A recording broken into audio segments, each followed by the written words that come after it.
Hey all, this is James from TeaDB, and today I'm doing a non-drinking TeaDB episode despite having all of this gear for making tea in front of me. So this is a video about me revisiting some teas. So if you're considering storing teas, I think this is a really relevant video. I talk about how some of my teas have aged in the past 5 years and about how I would sort of place my own storage as far as like wet, dry, sort of like Kunming, dry, whatever. So we are a few months into 2019, and one thing I have done the past couple of years is pick out a few teas from deeper in storage that I may not reach for regularly and take notes on how they are now. So in the past, I've written up these and put them into Tea of the Month reports. So I did that a lot in 2014 and 2015. And this year, I did the same and published what I'm calling a tea progress report. I also wanted to shoot an Inbetweenisode talking about some of the main points and takeaways. So right now, I believe the tea progress report should have already been published, so definitely go check that out on TeaDB. This has been intended to release afterwards, so I recommend reading that over first and then sort of watching this video. So I've been storing Pu'erh for myself since 2014. And a lot of the teas featured here are ones I originally bought back in 2014 and 2015 and then put into deep storage. Many are also from popular vendors like Tea Urchin, White Tea, and Yunnan Sourcing. So it's sort of interesting to revisit them and see how some of these teas from these small Western-facing vendors have been aging, as well as to evaluate my own storage. So revisiting teas is a useful exercise in that regard as well. Pu'erh is a slow game, and for certain aspects, you really need to wait a certain amount of time before evaluating the efficacy of the storage. So many of these teas are coming from storage and are coming from plastic bins that I've been using for deep storage the past few years. And I was curious if there would be any difference, positive, negative, neutral, or positive or negative between that and my other storages, ones that I reach from more often. So spoiler alert, I did not find a huge difference that I could pick up at least. Not saying it's not there, I'm just saying that in the 10 or so sessions that I've done with these teas, I did not notice anything that jumped out to me.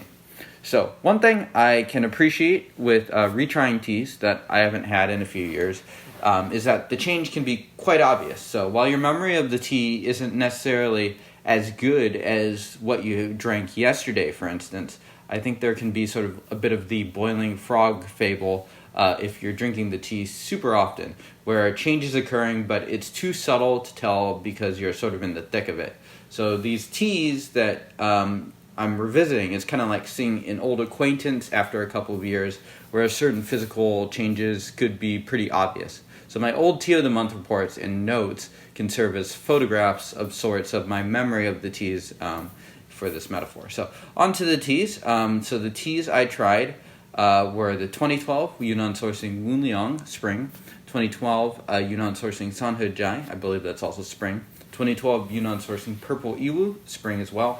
Recently released an Inbetweenisode with that, by the way. The 2012 White Tea Giant Steps, which uses aged material from 2008 to 2012, so it should in theory be a little bit older.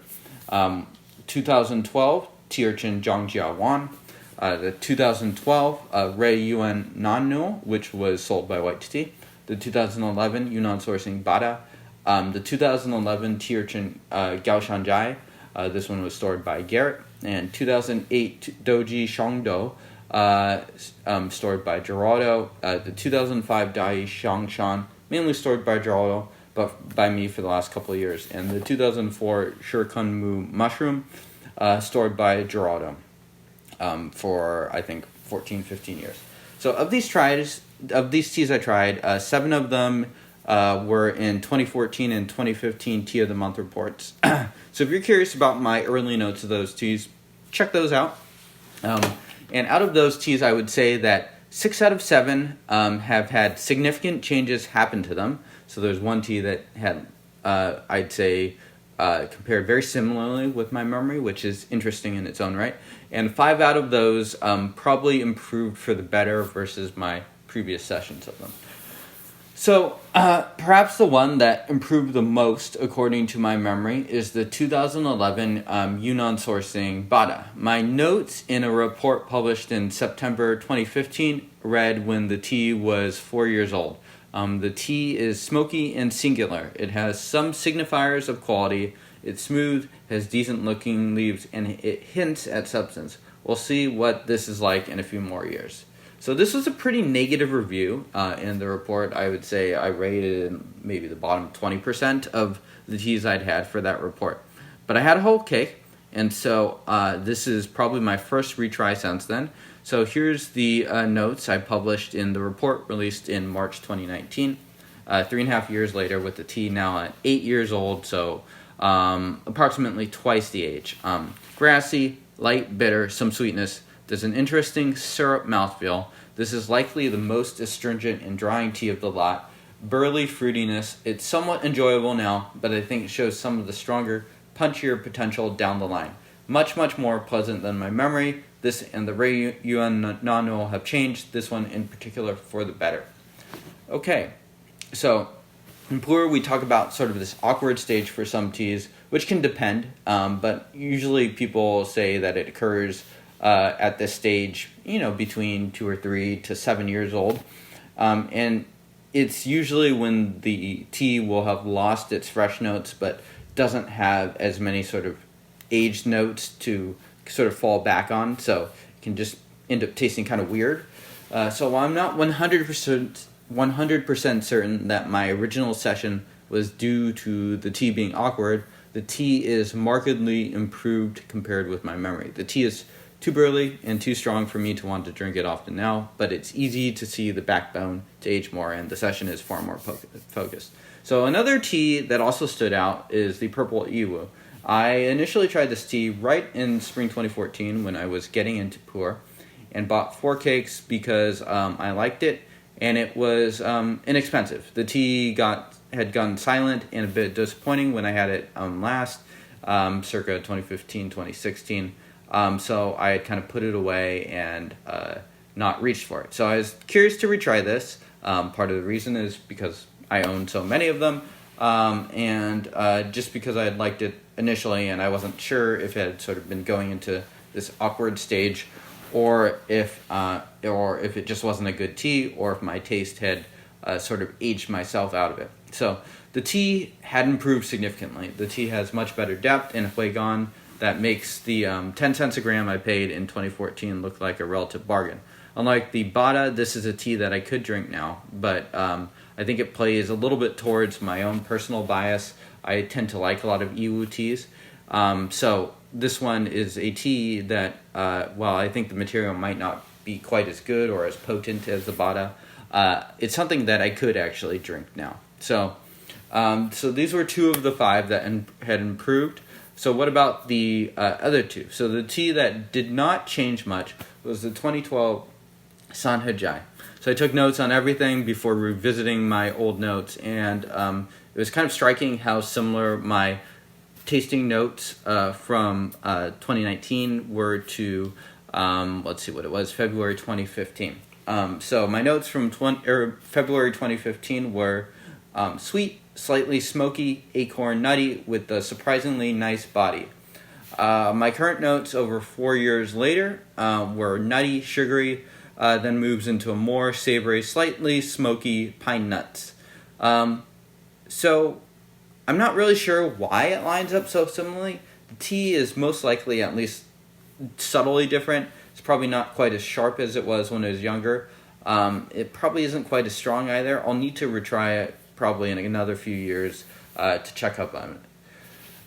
And finally, the one tea that did stand out in a negative way was the 2012 Giant Steps.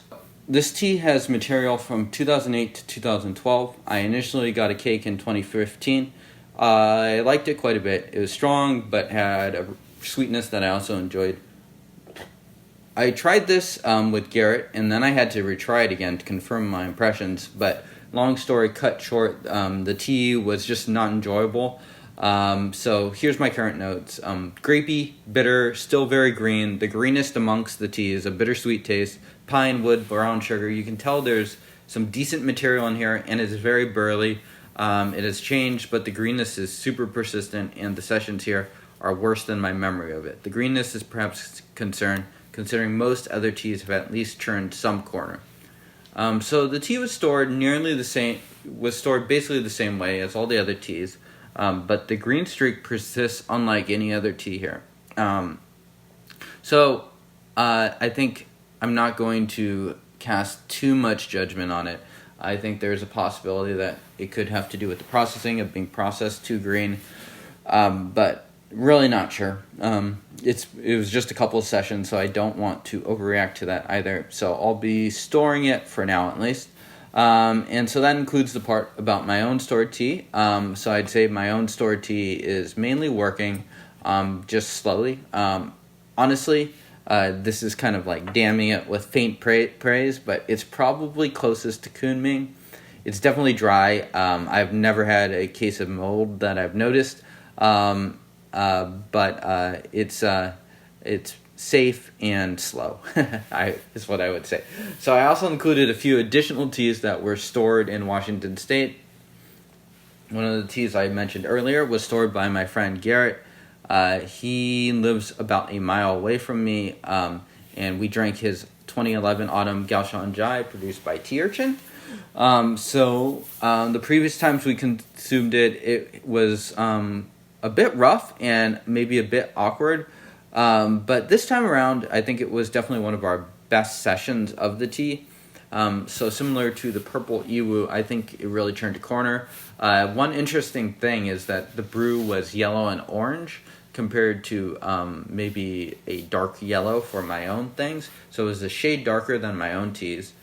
So while there's some talk about the Tea Urchin teas being too oxidized from the start, I think there's also a strong possibility that Garrett's very slightly more humid storage has pushed the tea on just a little bit more. It's a bit more aromatic and a bit further along, I'd say, compared with my own teas. Something where you really need more data points to draw that conclusively, but something that, to keep in mind. So the final teas I had were from Geraldo's storage. So Geraldo, for those of you not familiar, really old school Pu'erh blogger, and he sells some tea at farwinwa.wordpress. So he had the Doji, the Dai, and the Shirkan Mu teas. So there's a little different than the Yunnan sourcing boutique Western vendor teas that came from my stash. But I think it's still interesting in a similar way. So he is based a couple hours east of Garrett and myself in a place called Wenatchee. It's higher elevation, drier, less mild than Seattle. And according to Geraldo, at least, he has historically humidified his teas to around 70 RH. Just like my own storage, I'd say his storage definitely counts as quite dry. I've had a few teas from his storage now, so thank you, Geraldo. And I think it's probably more well-suited towards some teas and less well-suited to some. One of my favorites I brought on over the summer was the 2005 Changtai Jingpin. That tea was loosely compressed and probably relatively mild to start, even as a young pour. The tea had noticeably aged and has enough interesting complexity to keep it going. A tea I did not like, and I don't think it was the processing, is the 2008 Doji Shangdo. And this tea is just super pungent and bitter without a huge payoff. And it just tastes like a really young factory tea, which is a problem because the tea is now 11 years old. So I'm pretty sure this tea was just always much, much stronger than the Changtai tea. I think it just has a long way to go before it's acceptable to someone with a palate like my own.